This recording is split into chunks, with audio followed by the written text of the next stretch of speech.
Chapter 1. The Road That Eats Itself. The night Bruce Wayne chose to drive himself anywhere was in itself an anomaly worth noting. Alfred Pennyworth had offered, as Alfred always offered, with a particular brand of quiet dignity that made refusal feel like a personal insult to the entire concept of British civilization. He had stood at the foot of the grand staircase of Wayne Manor with the Rolls-Royce keys balanced on a silver tray, his posture immaculate even at 11:47 in the evening, his expression carrying that precise mixture of concern and resignation that Bruce had spent 37 years learning to read like a second language. Alfred did not need to say anything. The tray spoke. The posture spoke. The slight tightening around his eyes, the one that only appeared when Alfred was genuinely worried but had decided, for reasons of professional pride, not to voice it. That spoke loudest of all. "I'll take the Hurricane," Bruce had said, which was his way of saying, "I need to think, and I think best when I'm driving fast and alone. And I know you'll track the GPS anyway, so there's no point in arguing about safety." Alfred had set the tray down. "The Hurricane," he repeated, in the tone a physician might use when a patient insists on skipping physical therapy. "At nearly midnight, on a Wednesday." "It's technically Thursday." "Mr. Wayne." "Alfred." A silence had passed between them that contained multitudes. 17 years of Bruce disappearing into the night, of Alfred waiting by a medical bay with suture kits and warm tea, of a boy who had watched his parents die in an alley and grown into a man who had never quite learned to stop punishing himself for surviving it. "The route through Miller's County?" Alfred asked finally, accepting defeat with the grace of someone who had been accepting defeat on this particular battlefield for a very long time. "I was thinking Route 9 through the back hills." Bruce had paused at the door to the garage, one hand resting against the frame. "I want to clear my head." "I see." Alfred had already begun calculating which first aid protocols to have on standby. "And this head-clearing exercise, does it have anything to do with the Crane situation, or is it the more general, existential variety this evening?" Bruce had almost smiled. Almost. "Good night, Alfred." "Good night, sir. Do try not to wrap yourself around a guardrail." That had been 2 hours and 47 minutes ago. Now Bruce Wayne sat behind the wheel of a Lamborghini Hurricane Evo in Arancio Borealis, a deep, volcanic orange that looked, in the right light, like something that had just crawled out of the Earth's core, doing 93 miles per hour on a 2-lane road that wound through the back country of what his mental map told him should be the far edge of Miller's County, heading vaguely northwest, which would eventually put him on the interstate where he could open the engine up properly and let the V10's 631 horsepower do the therapeutic work that no amount of Wayne Enterprises therapy consultants had ever quite managed. The road was beautiful in the way that roads are beautiful when they're empty and dark and lined with old-growth trees whose canopy knits itself overhead into a tunnel of shadow and leaf, the headlights carving a corridor of gold through the blackness, the centerline ticking past in a hypnotic rhythm. Bruce had the windows cracked 2 inches, enough to let in the smell of pine and turned earth and something that was almost, but not quite, rain. The radio was off. He preferred the engine. He was thinking about Jonathan Crane. Not the scarecrow. He was thinking about the man underneath the mask, which was a habit he'd developed over years of fighting people who wore masks, the recognition that the pathology was always more interesting and more dangerous than the theater. Crane had been quiet for 11 months. That was 11 months too long. Quiet Crane was infinitely more terrifying than active Crane, because active Crane was predictable in the way that obsessive behavior is always predictable once you understood the underlying compulsion. But Quiet Crane was planning, and Crane's plans tended to arrive with the same warning system as a Category 5 hurricane. By the time you could see it clearly, it was already too late to run. The fear toxin residue in the Gotham water system had tested negative for 4 consecutive months.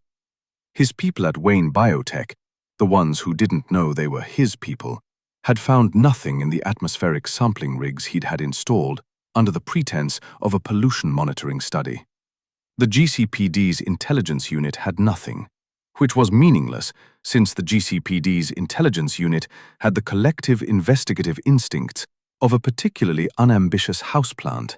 But Barbara's parallel network had nothing either, and Barbara's parallel network did not produce nothing. Which meant Crane was either dead, which was possible but statistically improbable given the number of times Bruce had seen him survive situations that should have been terminal, or Crane had genuinely found a way to go dark in a manner that defied every surveillance methodology currently deployed.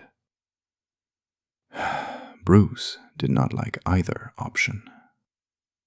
He was rotating through the third possible scenario, that Crane had found external funding and was operating somewhere outside Gotham entirely, in which case the problem became simultaneously more diffuse and more urgent. When the Huracan's headlights swept around a long right-hand curve, and he saw it. The tree. It was a substantial thing, an old oak by the look of it, the kind of tree that had been standing in that specific spot since before anyone currently alive had been born. It lay across the road at a diagonal angle, its root ball torn from the earth on the left side, the bulk of its trunk blocking approximately 70% of the road's width, its upper branches extending into the right ditch and beyond. The bark was dark with age and moisture. The root ball, in the headlights, looked like a grasping hand.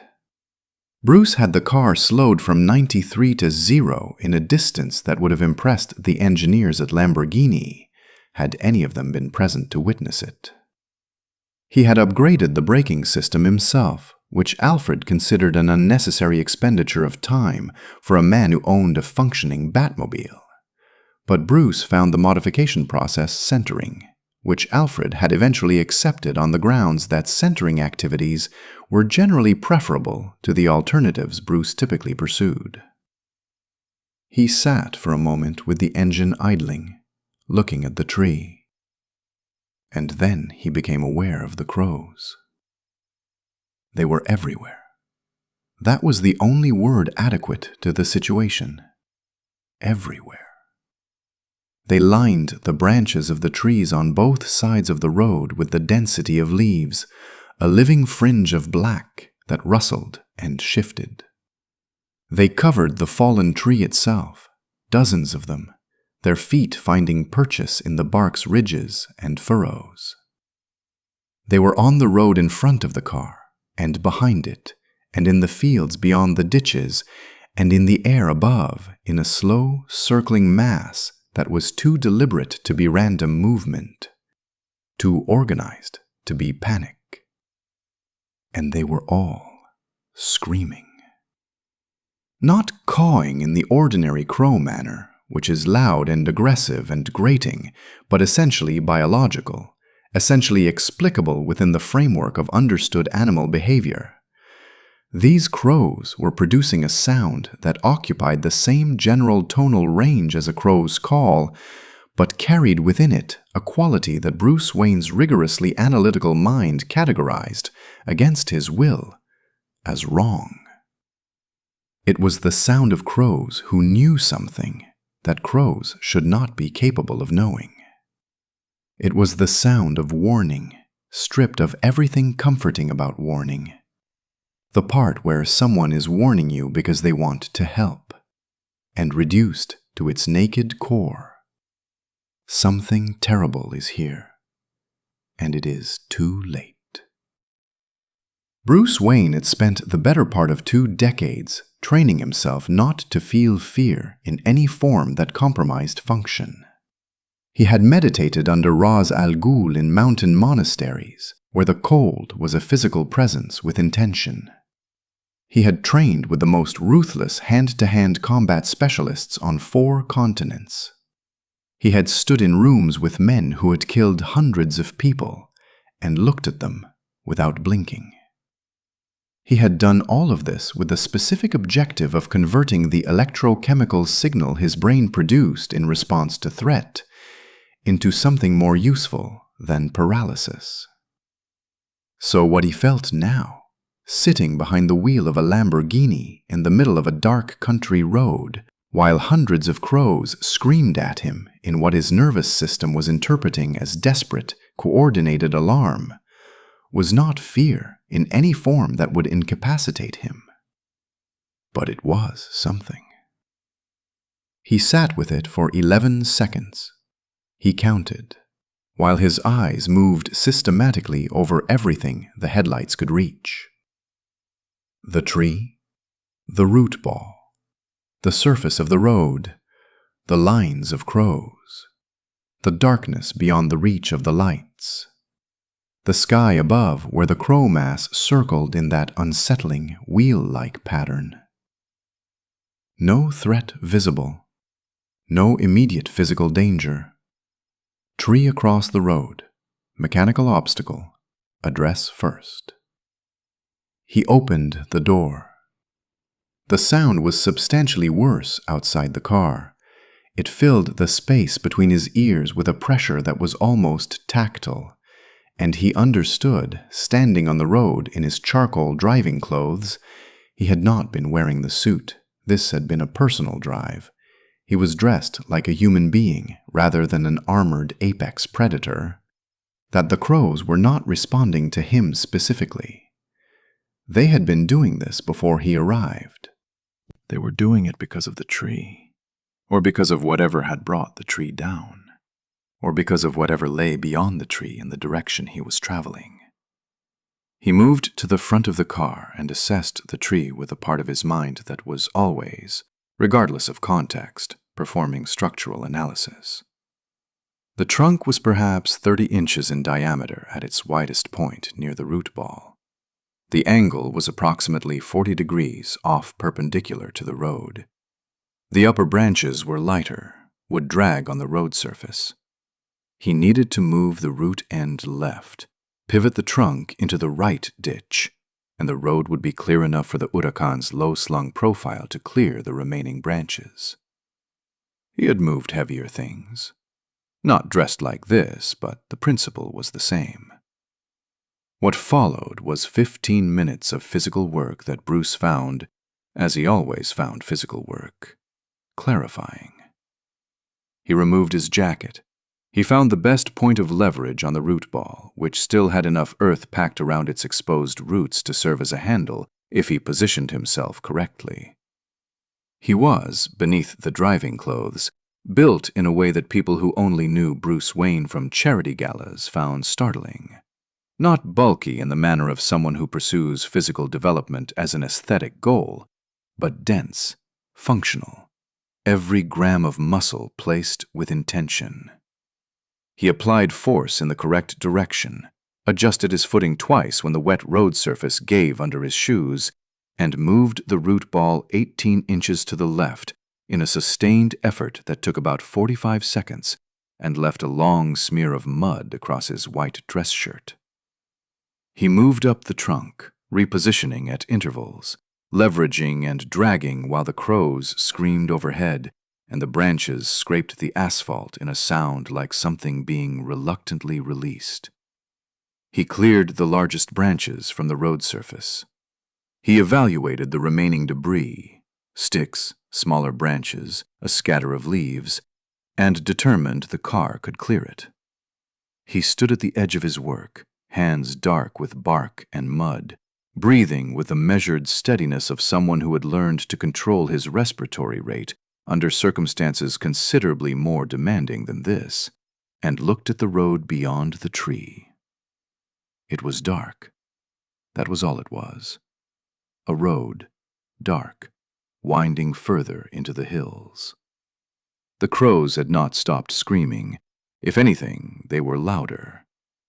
Bruce looked at them for a moment. Then he looked at the road. Then he got back in the Huracan, removed what mud he could from his hands with a small packet of wipes he kept in the center console because Alfred had put them there without explanation approximately 3 years ago, and he had never removed them, and pulled forward past the tree. The road curved left, then right, then left again, descending into a shallow valley where the trees grew thicker and the road surface became older. He could feel it in the car's suspension, the asphalt giving way to something that had been laid down when asphalt was laid down differently, when roads were built for a slower world. The headlights showed him the tunnel of trees, the center line, the curve ahead. He had been driving for perhaps 4 minutes, maintaining a moderate speed while he let the GPS recalculate. It had lost its satellite lock somewhere around the third curve, which was unusual but not unprecedented in the deep valleys of this region, when the trees thinned on his left and he saw the first lights of the town. He did not stop. That was important. Bruce Wayne did not, in that first moment, stop the car and stare. He reduced his speed from the 40 he'd been running to something closer to 20, and he took in what the headlights and the ambient light of the settlement showed him, and he processed it with the systematic efficiency of a mind that had been trained to absorb large amounts of visual information quickly and retain it with high fidelity. Main Street, he thought first, because that was what it looked like. A main street in a small American town. The kind of small American town that exists in the middle of the country, in a state of determined self-sufficiency, the buildings practical and worn in a way that spoke of function over aesthetics, of a community that had long since stopped caring what it looked like to outsiders and had settled into the deep, particular habits of a place that existed entirely for itself. A diner, lights on inside, the warm yellow of fluorescent tubes spilling onto the street. A church with a bell tower, dark, its graveyard visible behind an iron fence. What might once have been a gas station but had been converted into something else, a bar by the look of the vehicles parked outside. A building with broad doors that stood open, showing the interior of a barn arrangement,